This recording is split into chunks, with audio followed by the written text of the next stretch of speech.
Ora, boa tarde a todos, ou boa noite, se calhar já é boa noite. Eu quero primeiramente agradecer o convite que foi feito e, como a professora Raquel mencionou, eu vou apresentar parte da minha dissertação de mestrado, que teve como tema o papel do design no artesanato e em como este pode atuar de forma a tornar o artesanato, para que o artesanato se desenvolva de forma mais sustentável num contexto contemporâneo. Este tema surge não só por uma motivação pessoal e especial interesse no artesanato, mas também por se observar uma realidade muito industrial e que muitas vezes despersonaliza o objeto. E isto tudo acompanhado com uma crescente desvalorização do artesanato.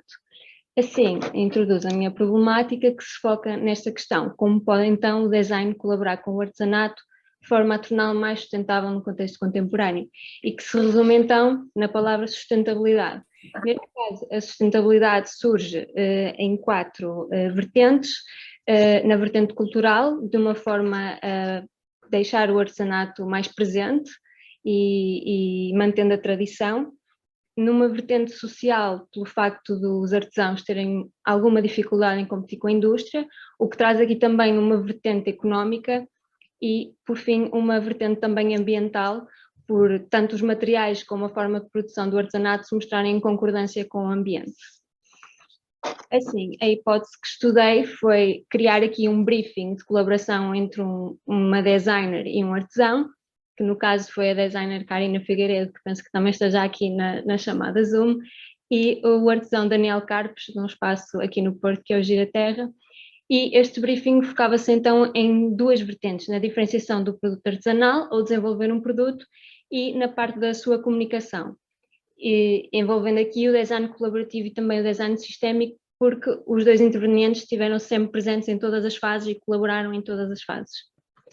Assim, este briefing foca aqui no desenvolvimento de um produto, que no caso foi escolhido um galheteiro. Mais uma vez também, como o colega Daniel referiu, o azeite e o vinagre também estão muito presentes na nossa gastronomia e, portanto, fazendo aqui também uma referência à cultura de outra forma, também pegando aqui na cultura gastronómica. E na parte da comunicação, existir aqui uma relação do artesanato com a comunicação, ou criar um logotipo para o produto e também uma embalagem. Sendo assim, o objetivo principal focava-se também em contribuir para a valorização e adaptação do desenvolvimento do artesanato num contexto atual, e através desta perspectiva colaborativa, e realçar a importância deste tipo de colaborações e também incentivar a criação de produtos contemporâneos, mas com cunho e identidade cultural.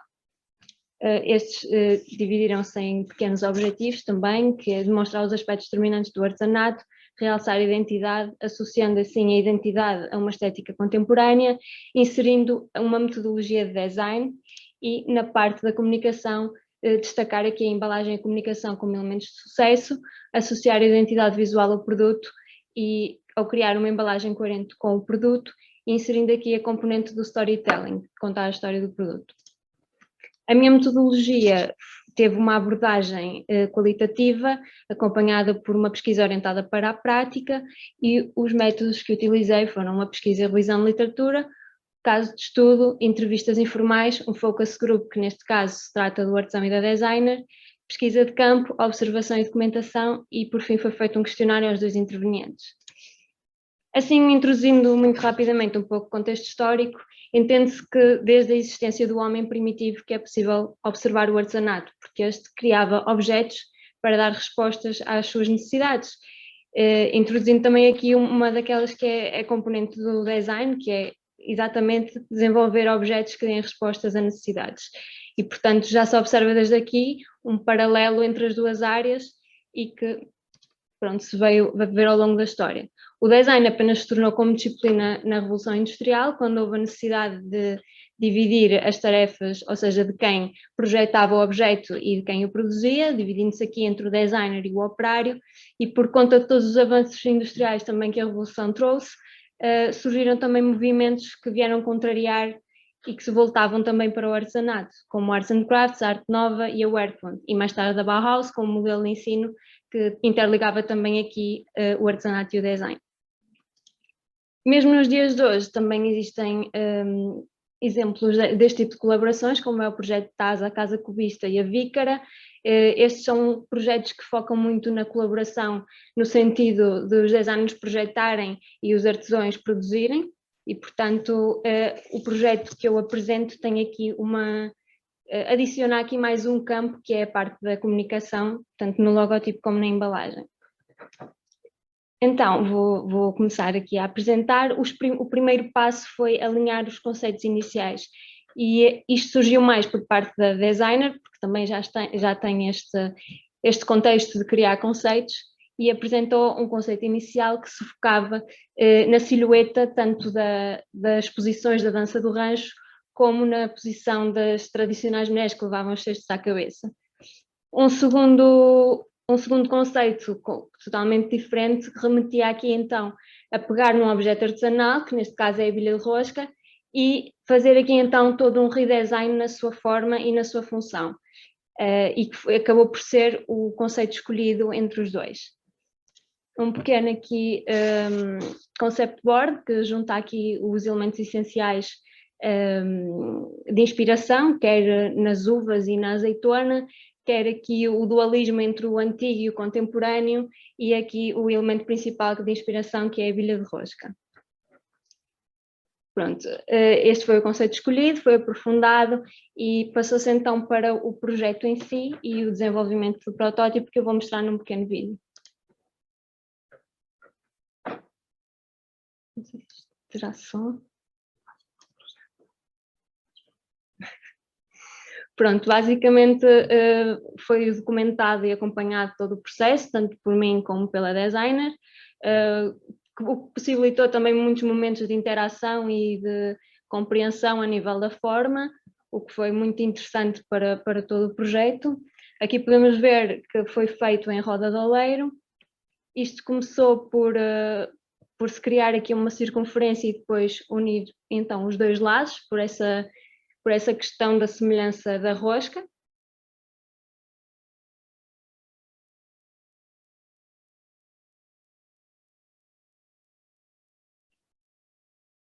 E depois, numa fase onde o barro já estava mais firme, foi feita então o aperfeiçoamento do lado que teria ficado por baixo, e assim terminando a forma da rosca.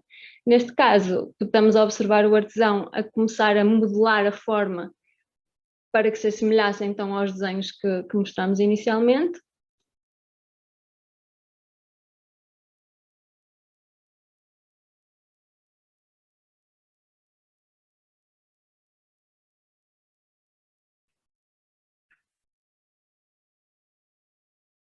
Sempre aqui com este contexto de colaboração entre os dois.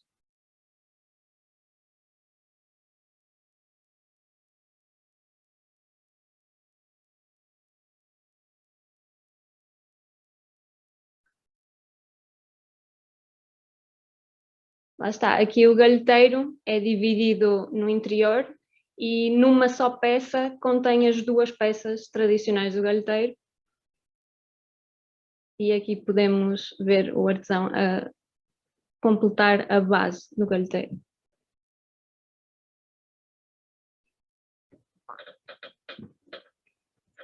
Aqui é a execução das pontas que permitem verter o azeite e o vinagre, respectivamente.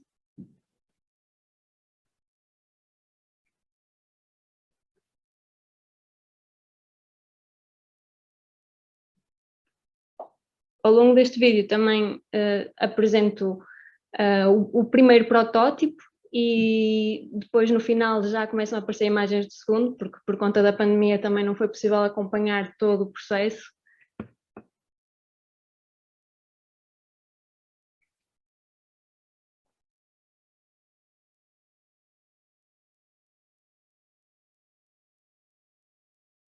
Aqui já podemos ver o protótipo final, e numa fase já final mesmo do vidrado, por mergulho, exatamente.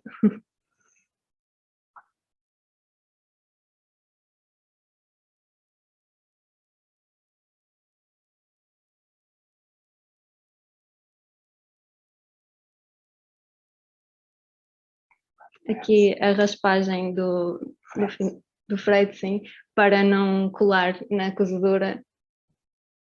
E este foi o resultado final, também aqui presente, com o primeiro protótipo e o protótipo final.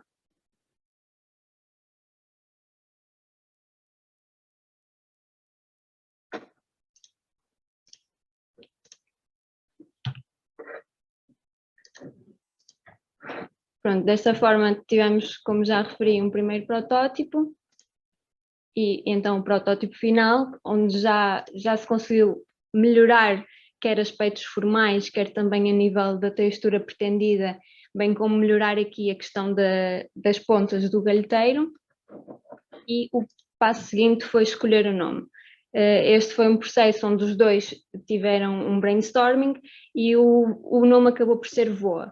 Este porque remete também ao conceito de transportar a imaginação para o passado, quando se está à mesa, remetendo aqui não só ao material, que é um material conhecido pelo artesanato, mas também por remeter também a uma peça artesanal em si, como é a bilha de rosca. O passo seguinte foi então o desenvolvimento do logotipo, onde a designer tomou aqui as rédeas e apresentou alguns esboços. Este foi o escolhido e passou posteriormente para o digital, aqui com a versão a positivo e negativo. Depois, o passo foi passar para a embalagem. A embalagem teve como conceito também a sustentabilidade e remeter também aqui a materiais naturais, no caso a cortiça e a madeira. Trata-se de uma caixa de um bloco de cortiça escavado e depois a tampa de madeira que desliza sobre este bloco e que, pronto, configura então aqui a embalagem. Esta embalagem tem também uma segunda vida, que pode ser utilizada depois, posteriormente, como cesta do pão e tábua de corte, fazendo também aqui a relação com a gastronomia e molhar o pão no azeite, aliás. E este foi o resultado do interior, aqui com storytelling presente também. E, por fim, concluo a dizer que esta colaboração resultou num objeto com identidade cultural, mas que também se mostra contemporâneo e que adiciona aqui a embalagem e o logotipo como elementos de valorização e de inovação que não costumam estar aliados a um objeto artesanal e, acima de tudo, aqui a valorização do artesanato e mostrar-se aqui que se pode contrariar esta realidade industrial por meio deste tipo de colaborações. E pronto, eu dou por terminada a minha apresentação. Obrigada. Obrigada, Mafalda, deixa-me ficar. Eu agora vou ver se a Rebeca está online e depois, posteriormente à apresentação da Rebeca, faremos um momento de perguntas e respostas. Já apareceu aí. Olá, Rebeca. Podes partilhar a tua apresentação enquanto eu vou apresentando e falando um bocadinho de ti. Ainda não te ouvimos, Rebeca. Vê lá se o teu som está bom. Está bem, testando. Está tudo bem. Está operacional. Então, Está a ouvir? Estamos a ouvir bem. Ok. Perfeitamente. Então, a Rebeca licenciou-se em Arquitetura e Urbanismo no Brasil. Depois teve ainda um Erasmus nos Estados Unidos e frequentou o primeiro ano do mestrado em Multimédia na Universidade do Porto. Posteriormente, então, frequentou o primeiro ano curricular do nosso mestrado em Design do Produto na Universidade de Lusíada do Porto e agora está no seu segundo ano a escrever a dissertação e investigar a sua temática de mestrado. Portanto, atualmente também desenvolve projetos em design de produto, design digital, design gráfico, a tempo inteiro, e que está a conjugar o seu trabalho o seu trabalho realmente com a escrita da dissertação, mas acho que está a fazer um esforço.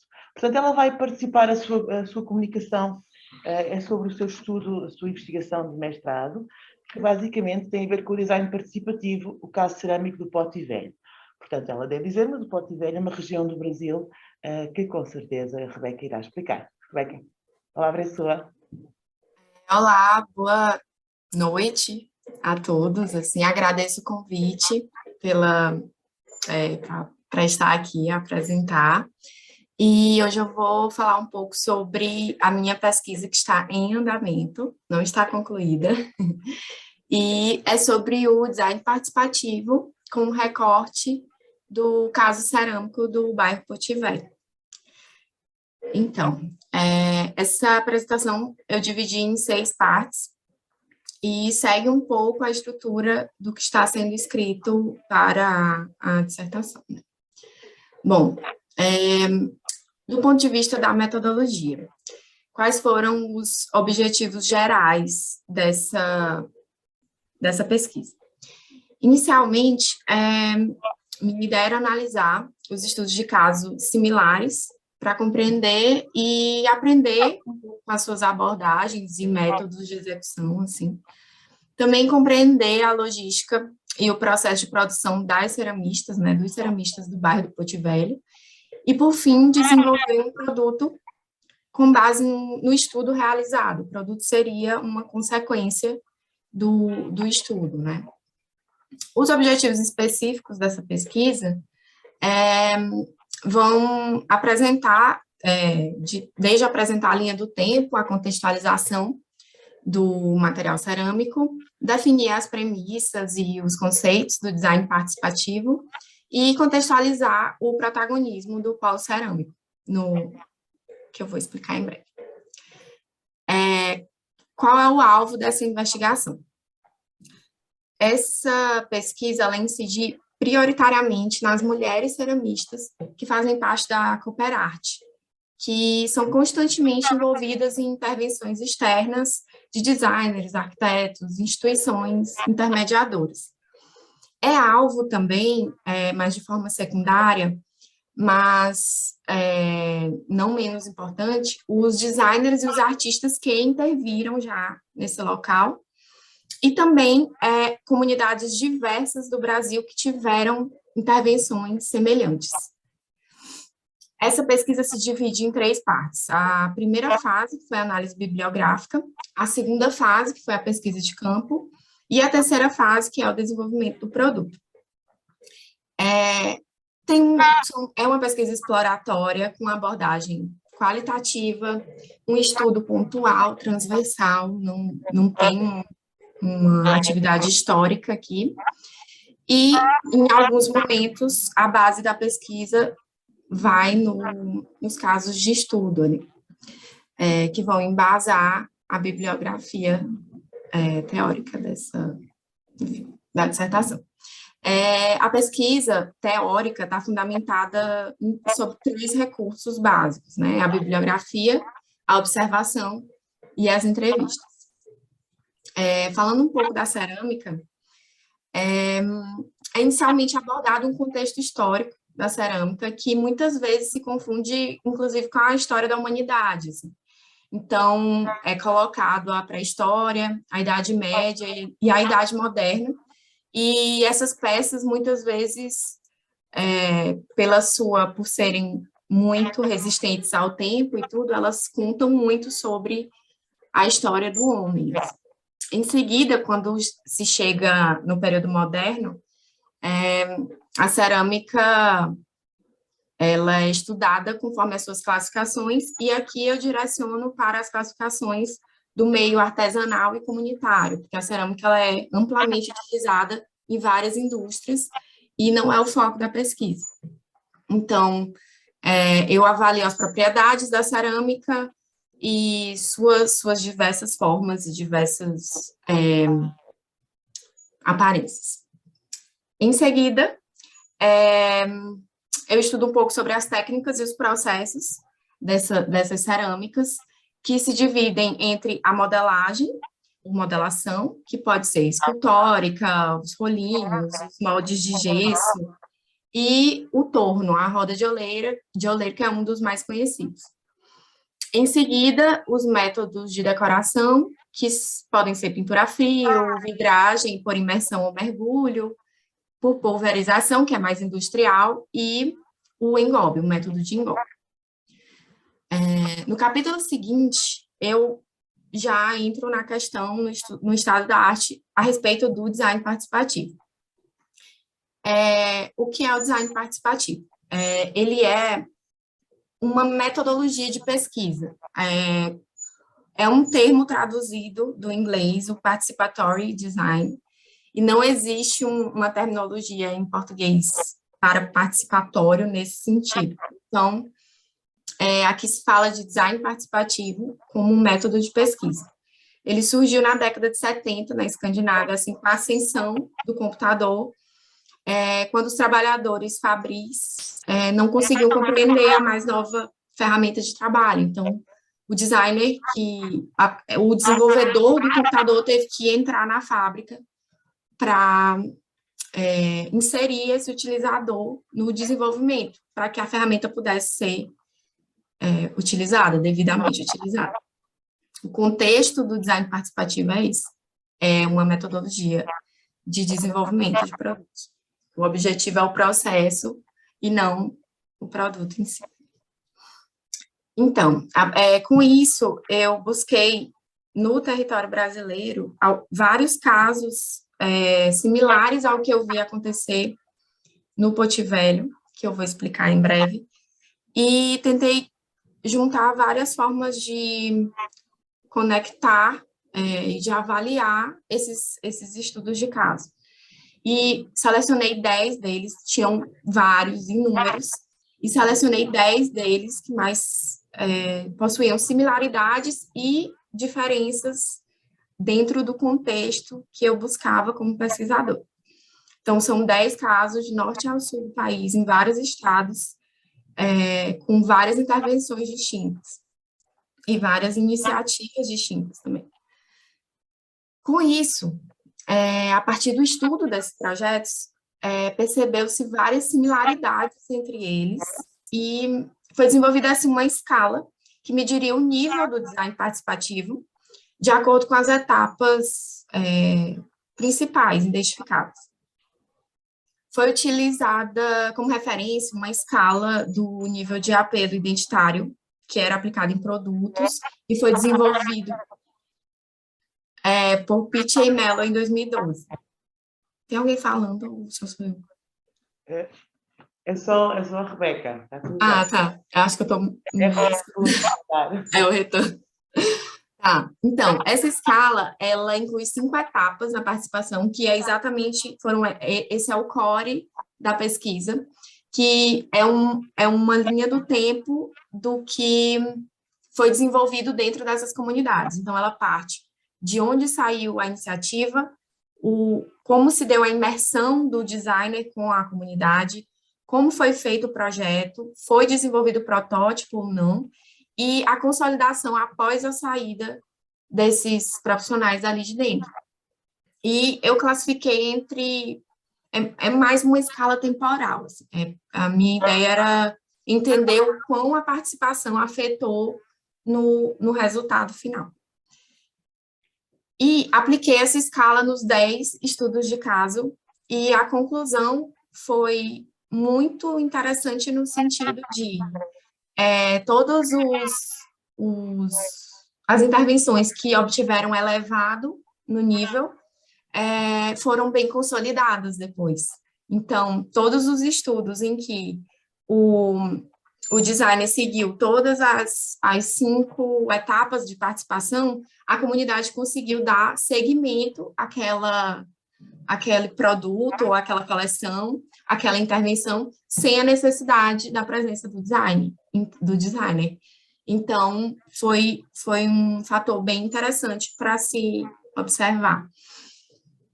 E aí eu foquei, né, afunilei a pesquisa para o caso cerâmico do Poti Velho,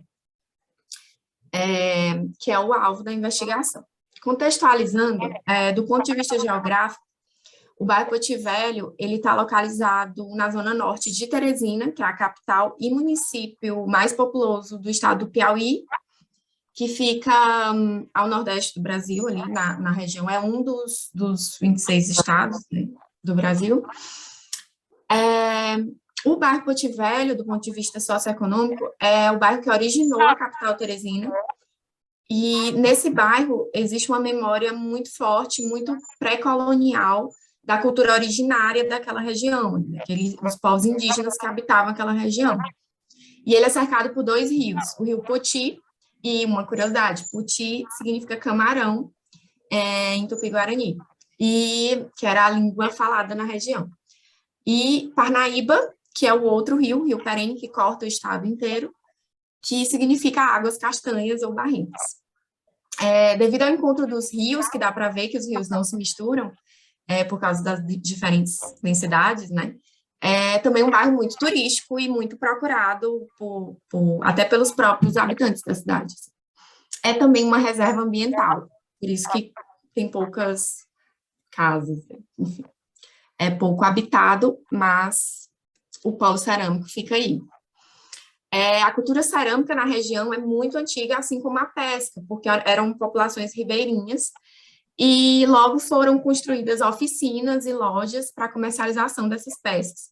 E daí surgiu o Polo Cerâmico de Teresina, que é reconhecido em toda a cidade e é um traço cultural da cidade. O teresinense, ele é como se fosse um ponto de referência, pronto, essa é a palavra. É um ponto de referência local.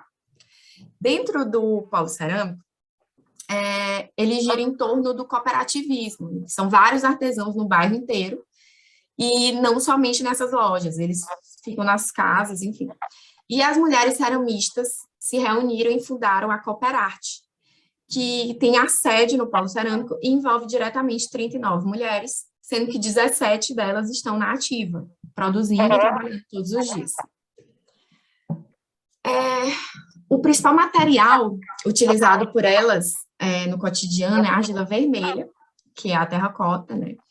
E seguida da argila branca, que na verdade é usada como decoração, ela é a base para a técnica do engolve.